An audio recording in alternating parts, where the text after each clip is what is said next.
Greetings, this is Griff Ruby with part 7 of my account of what I call Foundation's Progress, the story of how Dr. Isaac Asimov wrote his Foundation series and how it grew. So, I left off with Doubleday actually having looked at the mule and not being interested in it. However, Doubleday's interest in publishing a line of science fiction novels was quite real, and would soon turn to Asimov's benefit. His novelette titled Grow Old With Me, set mostly in the times of that first galactic empire, was still young and going strong, and the Earth not as yet forgotten, but getting choked off in many parts with radiation from some unspecified cataclysmic event, had made the rounds of the various science fiction magazines, all without success.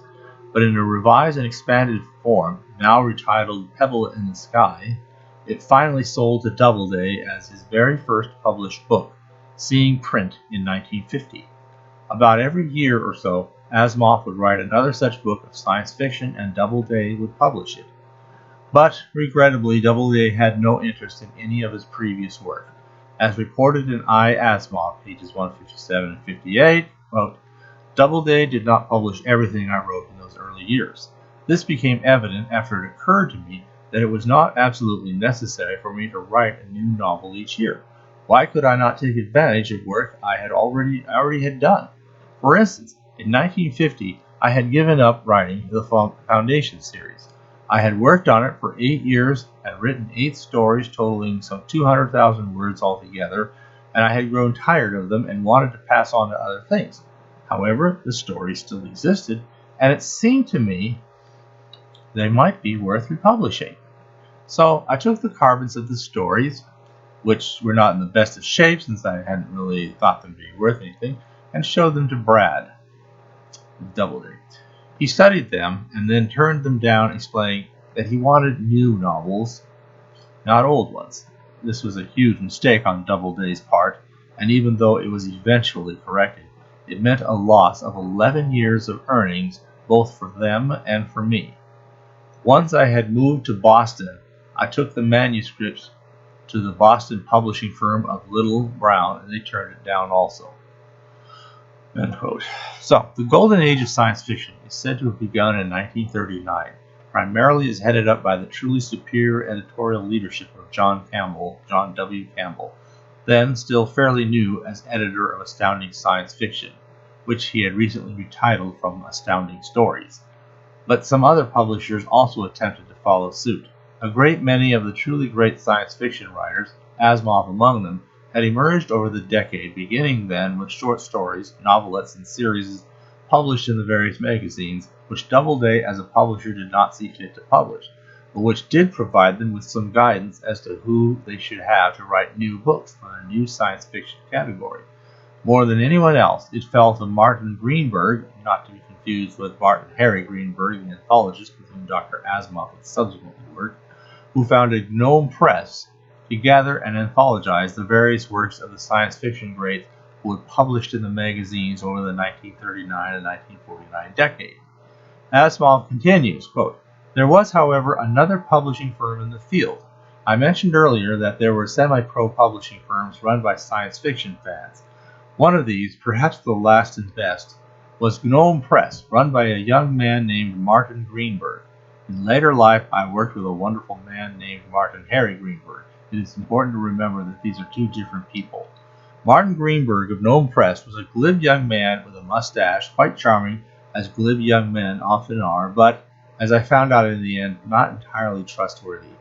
However, he seemed willing to publish collections of my old stories, and that rather glorified him in my eyes. I put together 9 of my robot stories, 8 that had appeared in Astounding Science Fiction, and the first one, which I now restored to its original title of Robbie. He published it toward the end of 1950 under the name of I, Robot, a name that Martin himself had suggested. I pointed out that there was a well-known short story of that name by Ian Bender, but Martin shrugged that off. So, this would prove to be the beginning of a rather unhappy relationship, for reasons soon to be clear. But Asimov, anxious to see some of his former work in print, was only too glad to give these works to this new and then rising publisher of science fiction books. He even went above and beyond, not merely assembling the various stories, but also combing through them to smooth and refine them. In the case of his first book with Marty, I, Robot, Asimov included 8 robot stories originally published in Astounding, together with his first robot story, Robbie, which had been frustratingly renamed Strange Playfellow, which had been published in Super Science Stories, a product of his friend Fred Pohl. He not only smoothed out the rough edges of these stories, cleaning out the pulp writing style that had pervaded his earlier stories, but also wove them together with a connecting narrative of the life of Susan Calvin, as a way of tying them all together. When it came to the foundation stories, the same work was needed, though his former pulp style of writing had matured somewhat to the point that far less smoothing was needed. As he writes about in Memory Yet Green, page 618. Meanwhile, Greenberg, having done I, Robot, offered to do the various stories of the Foundation series in 3 volumes. I was more than willing. I was delighted. Little Brown and Doubleday had turned them down, but in my opinion they deserved hardcover publication just the same. They were the most ambitious stories I had ever done and the best received by the readers. By February 28, 1951, Marty sent Fred the first $100 installment of the advance for the first book, I, Robot, and Fred sent me my $90 cut. The first volume was to contain Foundation, Bridle and Saddle, Wedge, and The Big and the Little. The second book would contain Dead Hand and The Mule. The third book would contain Now You See It and Now You Don't. The second and third books would be about 75,000 words apiece, which was fine. The first book, however, would be just under 60,000 words, which was a little short. Marty wasn't fazed. It seemed to him that, in any case, the series started too abruptly. He urged me to write a short introductory section that would serve as an easier beginning for the whole series. It was a good idea. I wrote an opening section called The Psychohistorians, which was over 10,000 words long and which filled out the first book. Since it was written in March 1951, the very first section of the first of the 3 books was the last part of the series to be written, and it gave me the opportunity to introduce Hari Seldon in life. End quote. And also from the story behind the Foundation, he also says, by then, I was on the biochemistry faculty at Boston University School of Medicine. My first book had just been published, and I was determined to move on to new things. I had spent 8 years on the Foundation, written 9 stories with a total of about 220,000 words. My total earnings for the series came to $3,641, and that seemed enough. The Foundation was over and done with as far as I was concerned. In 1950, however, hardcover science fiction was just coming into existence. I had no objection to earning a little more money by having the Foundation series reprinted in book form. I offered the series to Doubleday, which had already published a science fiction novel by me, and which had contracted for another, and to Little Brown, but both rejected it. In that year, though, a small publishing firm, Gnome Press, was beginning to be active, and it was prepared to do the Foundation series as 3 books. The publisher of Gnome felt, however, that the series began too abruptly. He persuaded me to write a small Foundation story, one that would serve as an introductory section to the first book, so that the first part of the Foundation series was the last written.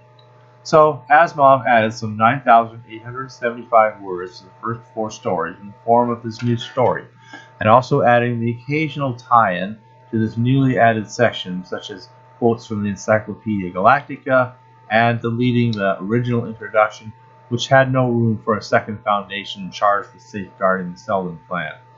This was the easiest addition to make, since unlike the previous installments, which each had to advance the latest twist of the snake, keeping track of all that had happened, this was going back to the beginning, an approach which would resurface when, after writing a couple of books coming as sequels to the original trilogy, he would cycle back around to tell the story of Hari Seldon and the final 2 Foundation books he would write. Again, find writing them much easier. It would end with an elderly Hari Seldon saying, "As for me, I am finished," expressing Asimov's own feelings about writing any more Foundation stories, having been inveigled into writing yet one more installment as the introductory story for the first volume, The Psychohistorian. The original short story Foundation appeared in the first volume as the Encyclopedists, and the second, Bridle and Saddle, appeared as the Mayors. He rearranged two stories, The Big and the Little, which he retitled The Merchant Princes, and The Wedge, which he retitled The Traders, to put the former after the latter, apparently so as to end the volume on a stronger note. For the second volume, Dead Hand appeared as the General, and the Mule simply remained the Mule. For the third volume, Now You See It appeared as Search by the Mule, and Now You Don't appeared as Search by the Foundation. It had been Marty Greenberg's idea to split the series into 3 volumes, with the first expanded with a new segment to introduce the series and bring its length to being commensurate with the other 2 volumes. Good ideas both, which Asimov eagerly fulfilled. But with Marty's penchant for not paying royalties or even issuing regular or reliable sales and royalty statements proving to be a disappointment, one sees far less effort put into the latter 2 Foundation books than there was put into the first book and into I, Robot, for which he had done much more substantial work. Advanced copies of each of the 3 volumes reached him on September 4, 1951 for Foundation, August 4, 1952 for Foundation and Empire, and May 24, 1953 for Second Foundation. So at last, the complete Foundation series, as Asimov was quite through with it at the time, existed in book form.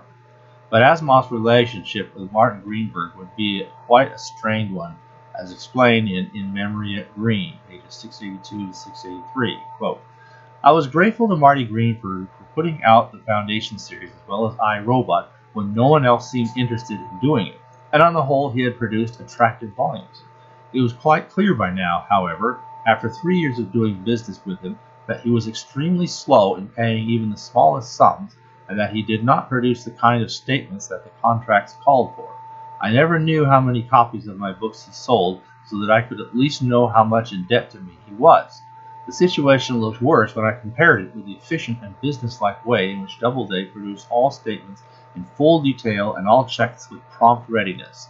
My gratitude to Marty meant that I remained friends with him despite his laggardness in payment and bookkeeping, and that I did not unreasonably dun him for money or grow unreasonably annoyed when he came up with one more ingeniously innocent reason for not being able to pay till a month after next. My gratitude was not sufficient, however, to induce me to give him any more books. Second Foundation was the 4th and last book of mine to appear under the Gnome Press imprint.